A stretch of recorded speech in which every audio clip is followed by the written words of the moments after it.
Hello students, how are you? My name is Birbal Sharma, lecturer physics, PCCP, रेजो PCCP Kota. तो कल हमने किया था, प्रीवियस लेक्चर में किया था डेरिवेशन ऑफ ओम्स लॉ। तो आज करेंगे हम डिपेंडेंस ऑफ रेजिस्टेंस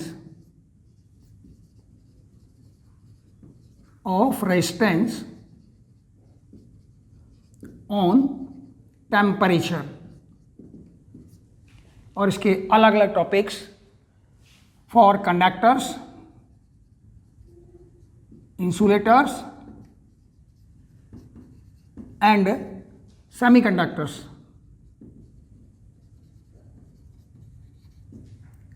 ओके, और after that effect of stretching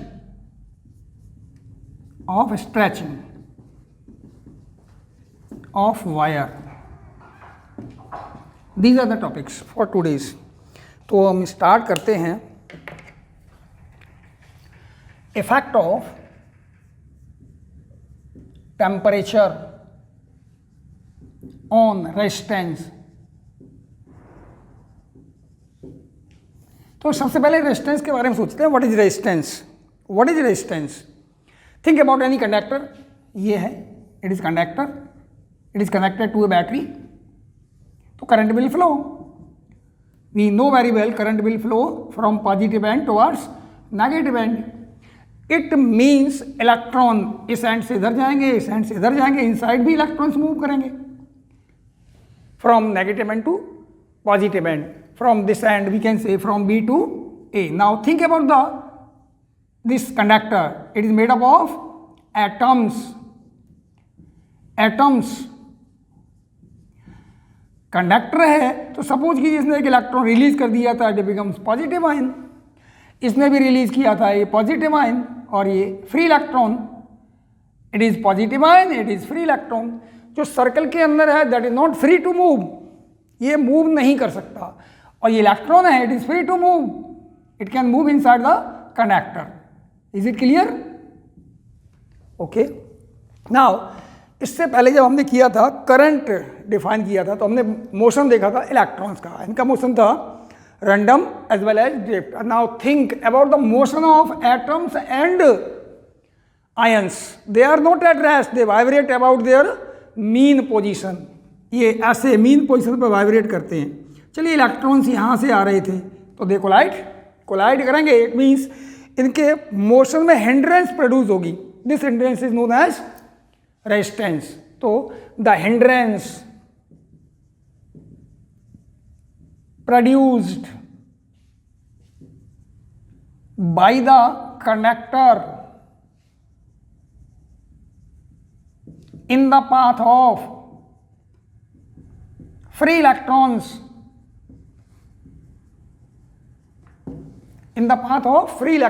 is known as resistance. और रेजिस्टेंस हम कर चुके हैं, डिनोटेड बाई आर। वायर में है तो वायर को हम ऐसे शो करते हैं, resistance. Is it clear? Now our topic is dependence of resistance, effect of temperature on resistance. देखिए, on increasing the temperature of a conductor, on increase the temperature, it is only correct for a conductor. Conductor के लिए लिख रहे हैं हम। देख लीजिए, conductor, temperature of a conductor, the amplitude of electron का ये इंक्रीज होगा।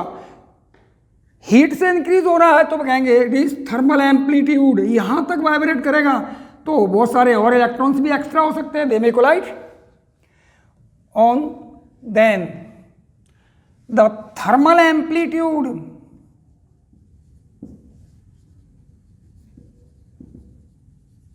this is thermal amplitude of ions and atoms, ये भी इंक्रीज होगा, will increase.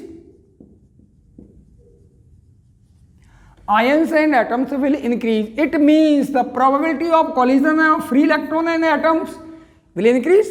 So the probability of collision of free electrons with ions and atoms will increase. So on increasing the temperature, resistance of the conductor will increase. On increasing the temperature of conductor, on increasing the temperature of conductor,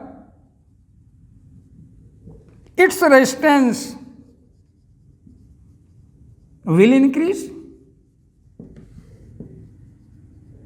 In the case of conductor, semiconductor insulators की हम बाद में बात करते हैं, तो resistance will increase. Now think about theoretically, देखा होगा आपने in derivation of Ohm's law. Ohm's law याद है आपको, what is the resistance? M L divide by n A e square into tau. Tau is relaxation time, means average time taken between two collisions. Now n will not change for conductor, will not change, ये change नहीं होगा चाहे मैं temperature increase करूं, कुछ भी increase करूं, तो M L mass of electron, charge electron, area of conductor, they will not change. हाँ, ये electrons will move fast due to the heat. Free electrons will move fast. Move fast means tau will decrease. So tau will decrease. अगर tau decrease होगा, think about it, ये change नहीं होंगे, ये tau decrease होगा तो resistance will increase. So R will increase. These are the theoretical explanation of dependence of resistance on temperature. अब हम सोचते हैं मैथमेटिकली क्या होगा. देखिए,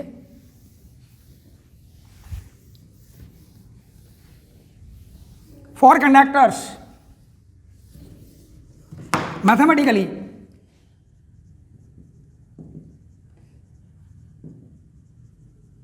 it is for conductors. Suppose the resistance of a conductor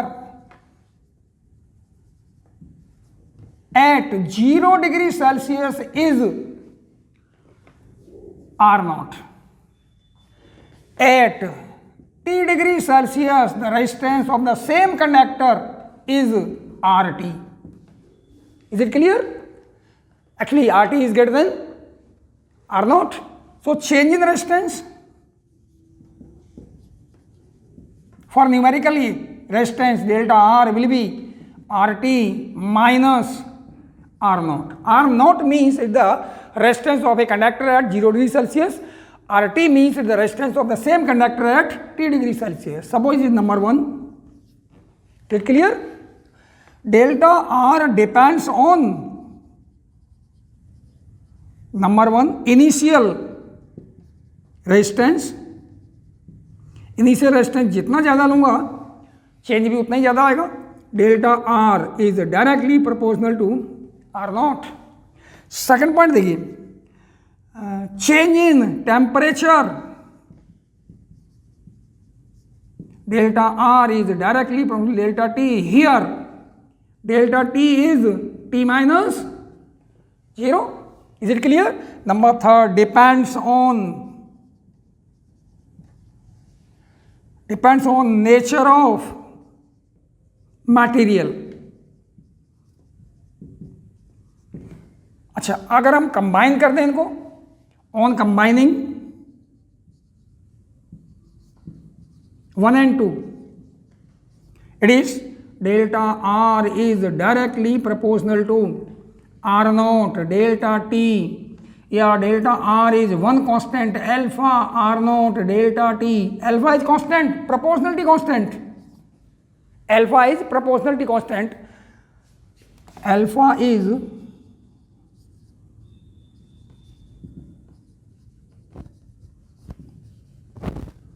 depends on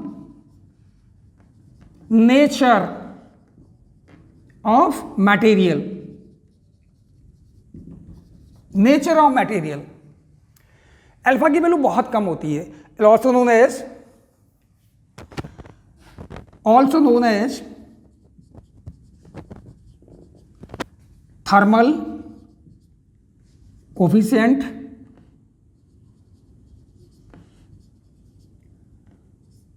linear thermal coefficient. It depends on nature. अब देखिए आगे ये नया वर्ड आ गया अल्फा. सबसे पहले इसको हम डिफाइन करेंगे, यूनिट फाइंड करेंगे. तो देखिए we know very well because of what is alpha, delta R divide by R naught and delta T. It's unit, ऐसा unit will be ohm divide by ohm into degree Celsius और ohm divide by ohm into kelvin. ये cancel means पर degree Celsius और पर kelvin. PERK, Perk. याद रख सकते हैं आप, पर्क नहीं है ये, it is only per Kelvin. You know very well change in temperature, the Celsius reading Celsius and Kelvin will be same. Is it clear? Celsius और कैल्विन चेंज इन टेम्परेचर में सेम होता है. और for change in temperature आप जानते होंगे, for change in temperature delta C upon 5 is to delta K upon 5 same आता है. वैसे ये हीट में आ जाएगा. चलिए अब डेफिनेशन ऑफ एल्फा मैं आपको पहले ही बता चुका हूं. Alpha is delta R upon R not delta T. हम डिफाइन कर सकते हैं it the ratio of change in resistance and the product of initial resistance and change in temperature. लेकिन थोड़ा सा अच्छा नहीं लग रहा है. ये बिल्कुल उसी तरह 2/4.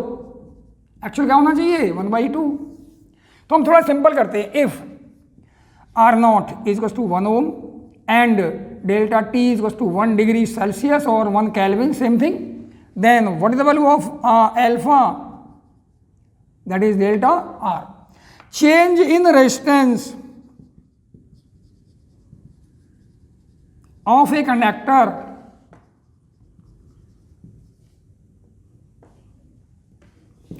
of resistance 1 ohm when its temperature is increased by 1 degree Celsius or 1 Kelvin will be numerically equal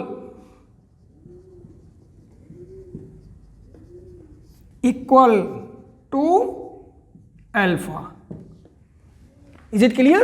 At the definition. Now think about relation 1 and relation 2. So on putting the value of delta R from 1 in 2, देखिए delta R is RT minus R naught is equals to R naught alpha and delta T. So we can also write, transfer this one here. So RT will be equals to R naught into 1 plus alpha delta T. If B is plus, if B change temperature, increase temperature को increase करूँगा, then RT will increase. R naught is resistance of the conductor at 0 degree Celsius. It is only correct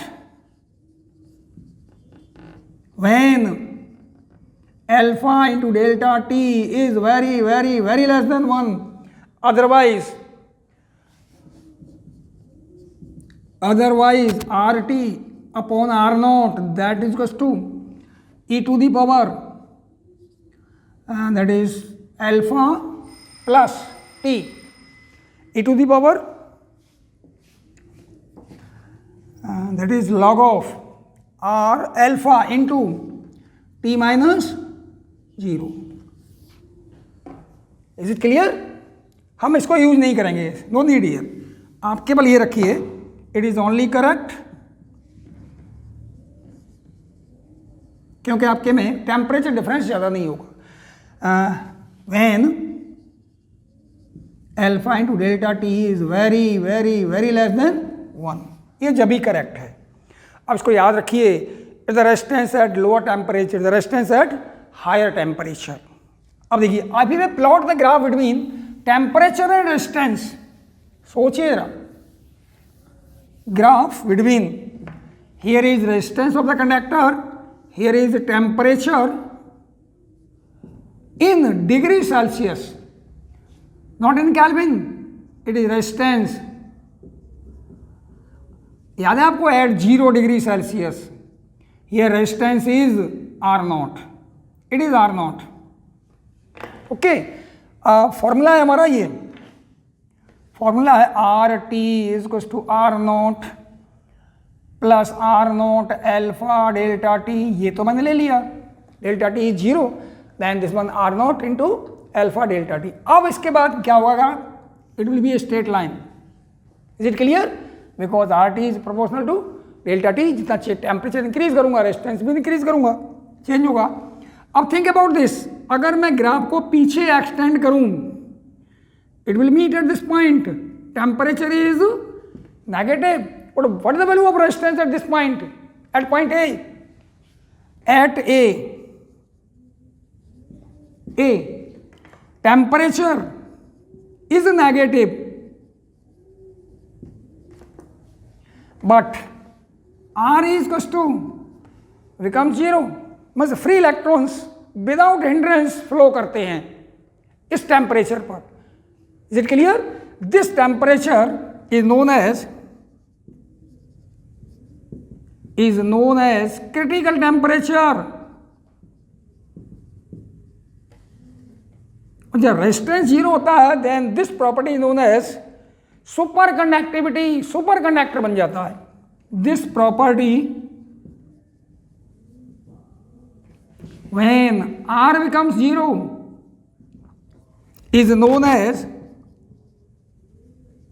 super conductivity, superconductivity, and conductor is known as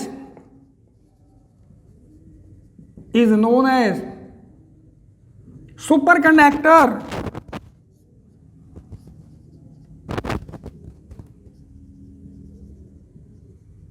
there are so many use superconductor के, fast computer में use होता है, electricity transmission में use होगा, there is no loss, तो it is known as superconductor. For Hg critical temperature is 4.2 Kelvin, तो negative होगा in degree Celsius. For lead it is 7.25 Kelvin, हर सब्सटेंस के लिए अलग अलग हुआ।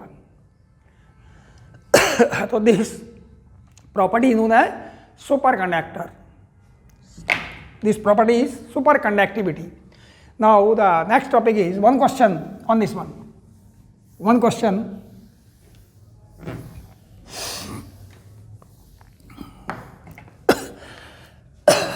Resistance of a wire at 50 degrees Celsius is 10 ohm. 10 ohm. Find its resistance at 150 degrees Celsius, alpha for conductor is 10 raised to the power -3 per Kelvin या per degree Celsius। Is it clear? Okay, solution करते हैं। अब हम इसका दो type से solution करेंगे। देखिए, first method, you know very well RT is equals to R0 into 1 plus alpha delta T. Here resistance at low temperature and RT resistance at at higher temperature, तो मेरा लो टेम्परेचर है यहाँ पे 50 और high temperature है 150, और R naught is given R50 is given, that is 10 ohm.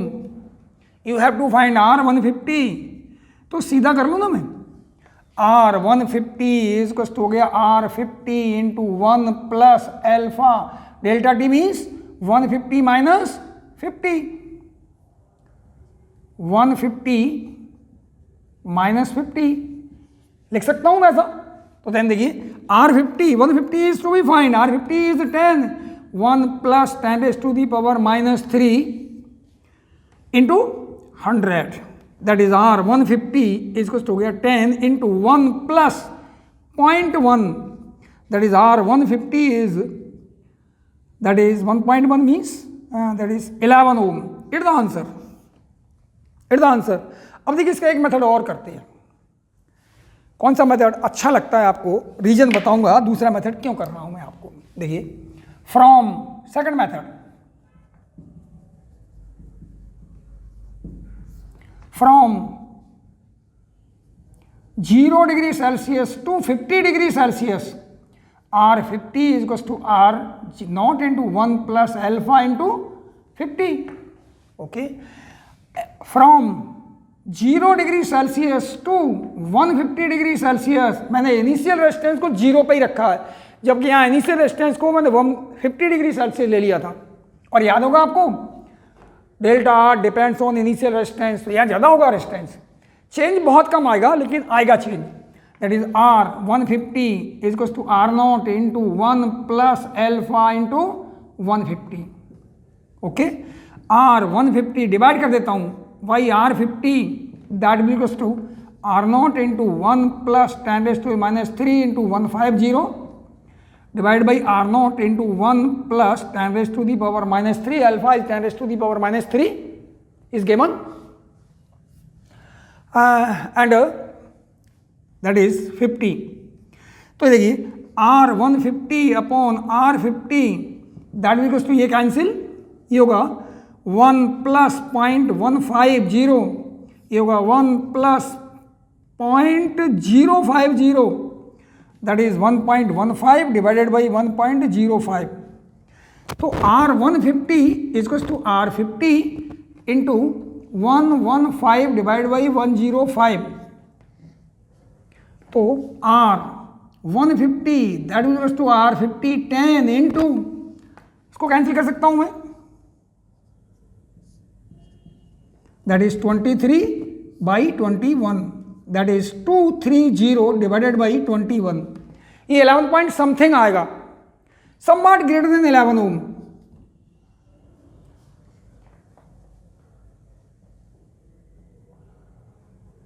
somewhat less than 21 20, somewhat less than 11 ohm, 10 point something आएगा, 10 point something less than 11 ohm, बहुत ही कम डिफरेंस आएगा लेकिन आएगा। Which one is correct? Both are correct, it is accurate answer. Why accurate answer? आपको याद है delta R is directly proportional to R naught, initial resistance पर depend करेगा। तो यहां मैंने इनिशियल रेजिस्टेंस 0 डिग्री ही माना है, 0 डिग्री पर रेजिस्टेंस आर नॉट, ये भी आर नॉट, लेकिन यहां मैंने इनिशियल रेजिस्टेंस R50 मान लिया था, तो ये तो थोड़ा ज़्यादा होगा आर नॉट से, ये थोड़ा आंसर ज़्यादा आएगा। अब आपको प्रॉब्लम ये आएगी कौन सा करें हम। जब भी ऑब्जेक्टिव क्वेश्चन आ रहा हो तो आप जानते हैं ऑब्जेक्टिव में वाइड डिफरेंस होता है, वाइड डिफरेंस, तो हम ये सीधा मेथड कर सकते हैं। अगर सब्जेक्टिव है तो आपको ये करना ही पड़ेगा, because it is accurate answer, it will get accurate answer. अगर ऑब्जेक्टिव में ऑप्शंस जो है पास हैं, जैसे 11, 11.1, 10.95, तो आपको फिर भी यही मेथड करना पड़ेगा यार। तो ऑब्जेक्टिव क्वेश्चन में हम इजीली कर सकते हैं, स्टेप शॉर्ट मेथड से कर सकते हैं इसको। Generally accurate answer is this one, याद रखिएगा। ये और भी आएगा, हीट में भी ऐसा आएगा, same method. Okay, thermal expansion में ऐसा ही आएगा। थर्मल एक्सपेंशन किस किस के लिए है? अल्फा बीटा और गामा के लिए वही आएगा। चलिए आगे देखिए, It all was for conductors.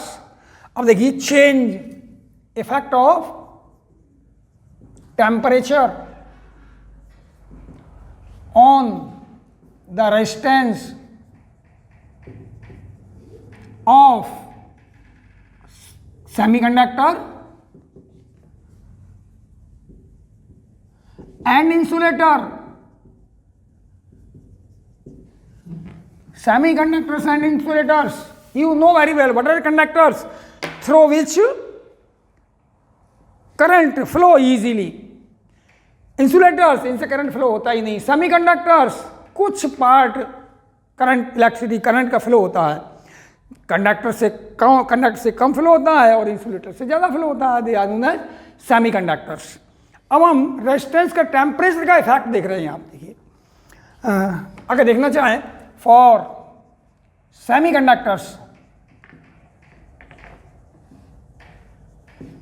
और इंसुलेटर्स ऑन इंक्रीजिंग टेम्परेचर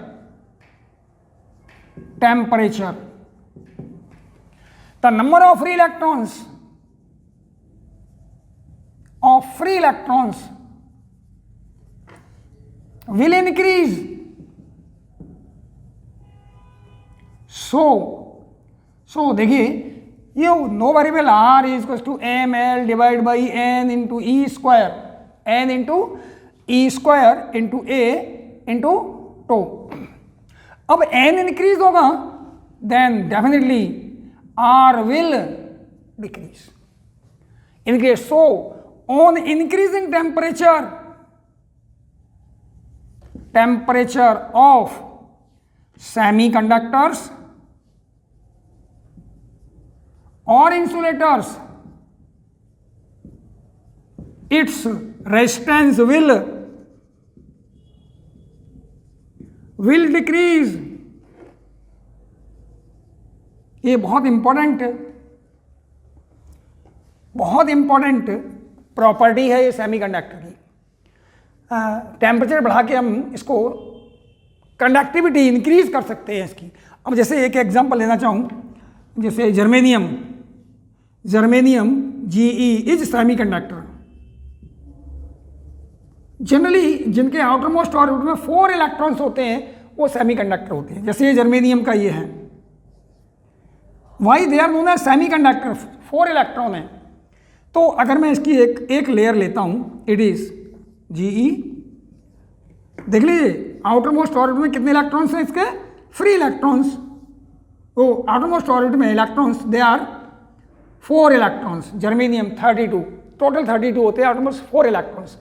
अब देखिए यहाँ से देखिए, ये इससे कोवेलेंट बॉन्ड बनाएगा, ये इससे कोवेलेंट बॉन्ड बनाएगा, ये इससे कोवेलेंट बॉन्ड बनाएगा. ये सारे कोवेलेंट बॉन्ड बन जाते हैं इसके, और इसके भी कोवेलेंट बॉन्ड बनेंगे इस टाइप से, औरों से बनेंगे ये. अब देख रहे हैं there is no free electron, no free electron, कोई फ्री इलेक्ट्रॉन है ही नहीं. At 0 degree Celsius there is no free electron. So it will behave as insulator, insulator की तरह बिहेव करता है. ओके. अब मैं इसका टेम्परेचर इंक्रीज करता हूं. टेम्परेचर इंक्रीज करने पर देखिए, टेम्परेचर इंक्रीज कर रहा हूं,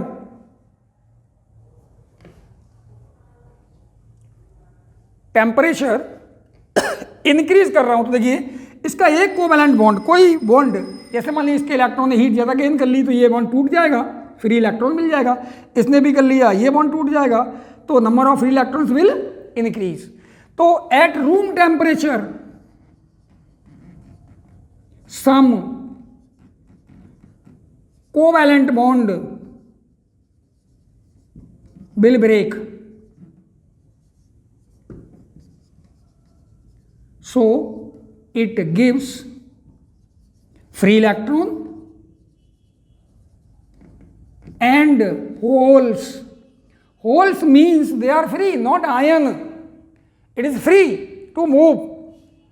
जहाँ से इलेक्ट्रॉन निकलेगा वहाँ पॉजिटिव बन जाएगा। जैसे फॉर एग्जांपल यहाँ से इलेक्ट्रॉन निकला, इट बिकम्स पॉजिटिव। अब जैसे मान लीजिए यहाँ का इलेक्ट्रॉन यहाँ आ गया तो ये होल मूव करके अंदर की तरफ यहाँ प्रोड्यूस हो गया। तो होल मूव कर सकता है, पॉजिटिव आयन मूव नहीं कर सकता। तो मैं कह रहा था एन इंक्रीज करूंगा तो resistance will decrease, conductivity increase हो जाएगी। सो conductivity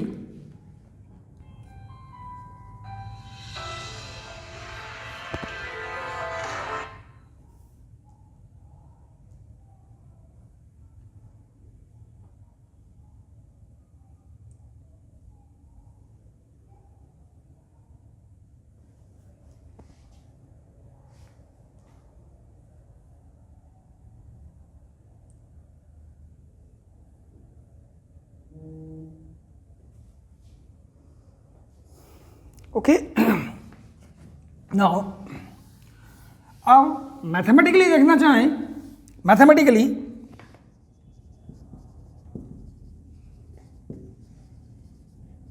alpha for conductors and insulators, for insulators and semiconductors will be negative. This same thing, RT is equals to R naught into 1 plus a minus alpha and, तो ये तो confirm हो गया। if भी delta T को increase करूंगा तो RT will decrease, just opposite to the conductors. तो now next it is about the temperature, effect of temperature. अब लेता हूं effect of stretching of wire, effect of stretching of wire. Wire को मैं stretch करके इसकी लेंथ इंक्रीज कर रहा हूं, या कंप्रेस भी कर सकता हूं। स्ट्रेच करने से लेंथ इंक्रीज होगा, रेडियस भी चेंज होगा। कंप्रेस करूंगा तो लेंथ डिक्रीज होगा, रेडियस इंक्रीज होगा। तो थिंक अबाउट इट, अगर मैं स्ट्रेच कर रहा हूं तो there will be no change in mass.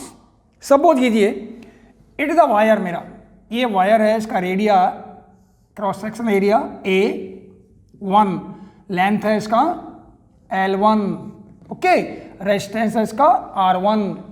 Is it clear? मैंने ऑन स्ट्रेचिंग ये कुछ ऐसा हो जाता है, पतला हो जाएगा, पहले से लेंथ इंक्रीज करूंगा, it is L2, it is area A2। Area को ऐसे भी कर सकता हूं, that is pi R1 square, it is also pi R2 square. This radius is R2, it is R1। तो कन्फर्म है, अगर स्ट्रेच करूंगा, खींचूंगा तो उसकी रेडियस कम होगी, लेंथ इंक्रीज होगी। ये हो गया। Material is same means we can say resistance is R2। तो R2 कितना होगा? तो on stretching the mass of the wire will not change. On stretching mass of wire will not change, means m1 is equals to m2। और मास निकाल सकता हूं, that is density. इसका volume निकालना चाहूंगा तो A1 into L1, A1 L1 is equals to A2 और L2 कर सकता हूं ऐसा। इंटू डेंसिटी ले लेता हूं, D cancel, density, D is density. तो देखिए A1 L1 is equals to A2 L2। We can easily find L1 upon L2 is A2 by A1। और ये भी कह सकता हूं पाई R2 square by pi R1 square, ये कैंसिल। मैं कह सकता हूं L1 by L2 that will B A2 by A1 is equals to R2 square by R1 square if wire is cylindrical. Now think about the resistance. In the first case, before stretching,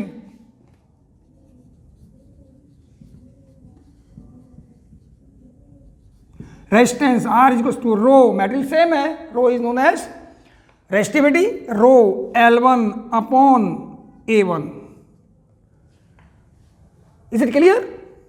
R is equal to rho L upon A, and after stretching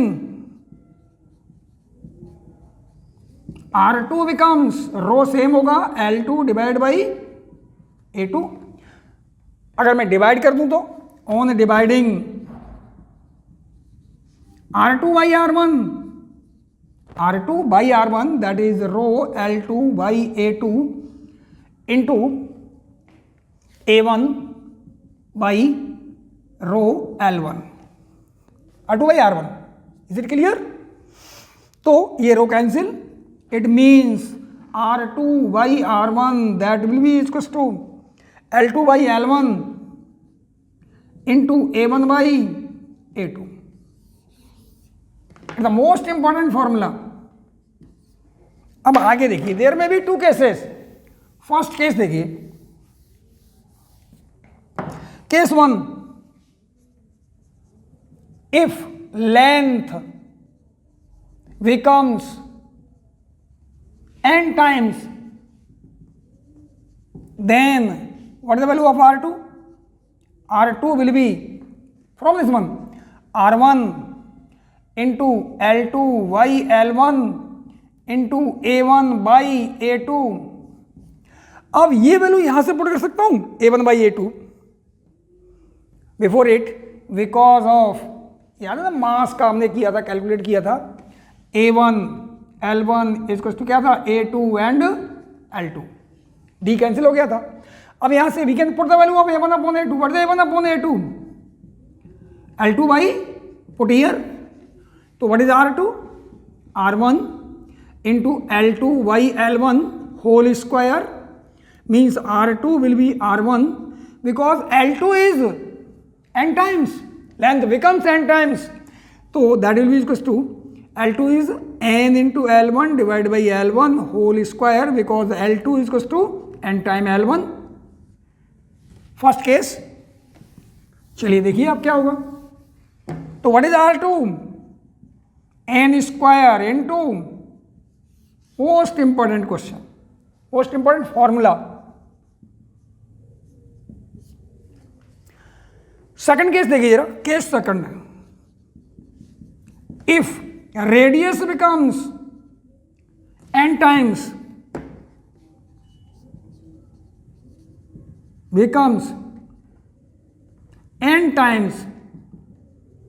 means R2 is equal to n time R1. अगर ये value put करूं तो what is the value of R2? R2 is equal to R1 into L2 by L1 into A1 by A2 because of A1 by A2 इसको हो गया R1 square by R2 square. Is it clear? And what is L2 by L1? From here L2 by L1 that is A1 by A2, L2 by L1 also A1 by A2. अगर दोनों values यहाँ put करें then R2 becomes R1 into L2 by L1, A1 by A2 का मतलब R1 square divide by R2 square whole square कर दूं इसको, but R2 is n time R1, so that is R1 into R1 divide by n time R1 square था ना, that is whole square, whole square. Is clear? Any doubt? A1 by A2 को भी लिखा मैंने L2 by L1 to the power 4 आएगा. A1 by A2 R1 by square, ये to the power 4.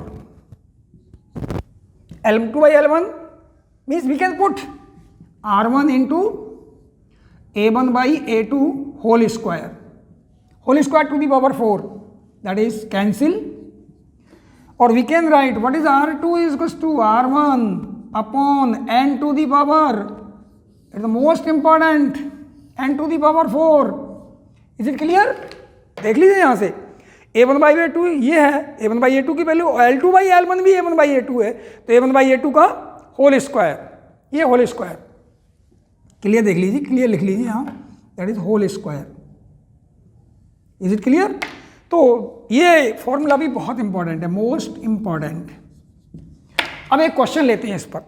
क्या question होगा देखिए,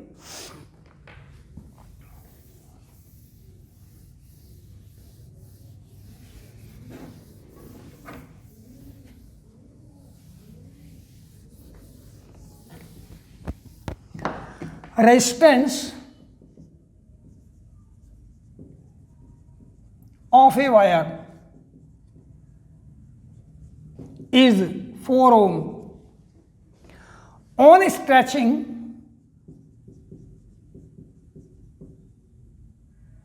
its length becomes 2 times. Find new resistance. It is given initial resistance कितना है, initial resistance that is R1, how much, 4 ohm. Length becomes 2 times, it means N is equals to 2. Do you know final resistance? That is R2. क्या formula था, N square and R1. तो what is R2, 2 square into 4. तो R2 will be equal to that is 16 ohm. अगर stretch करूंगा तो 4 ओम का 16 N square हो जाएगा. और ऐसे ही चेंज कर रहा हूँ लेंथ, डबल लेंथ का ले रहा हूँ विदाउट स्ट्रेचिंग. तो ये याद है आपको, R इज प्रोपोर्शनल टू क्या था, दैट वाज L. तो ये stretching, effect of stretching. Now छोटा सा topic, that is you know resistivity and conductivity, conductance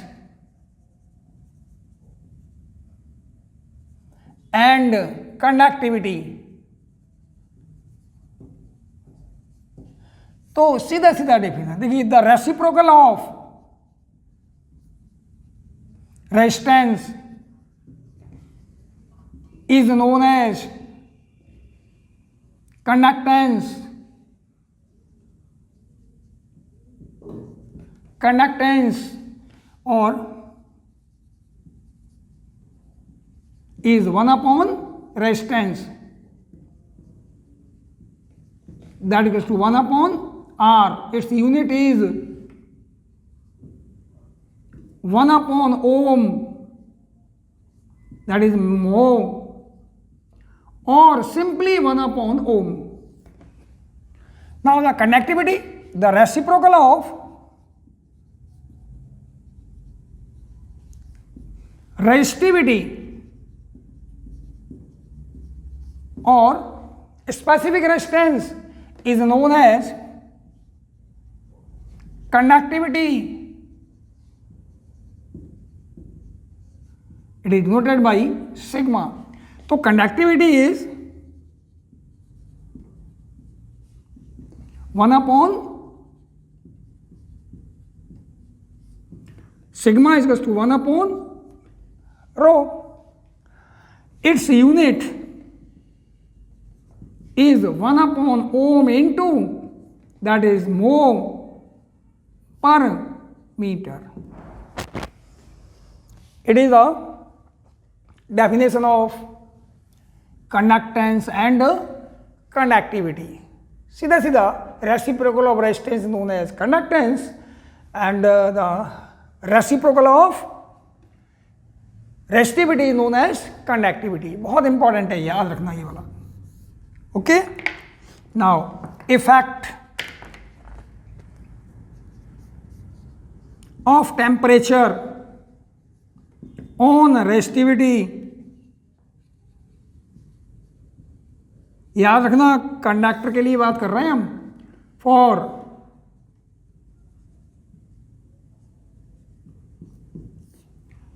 on increasing temperature, याद है आपको रेजिस्टेंस इंक्रीज होता है, तो on increasing temperature resistivity of conductor will increase slightly होगा, that is rho t is equals to rho naught into 1 plus alpha delta t. It is only correct when alpha delta t is very small one. Rho naught is resistivity of conductor at 0 degrees Celsius and rho t is resistivity of same conductor at t degree Celsius. ये change आएगा लेकिन बहुत कम change आता है because alpha is most of the substances is 10⁻³ पर degree Celsius और पर केल्विन. ओके, और next run we will take combination of resistances और उसके साथ व्हीटस्टोन ब्रिज भी आ जाएगा आगे. ओके.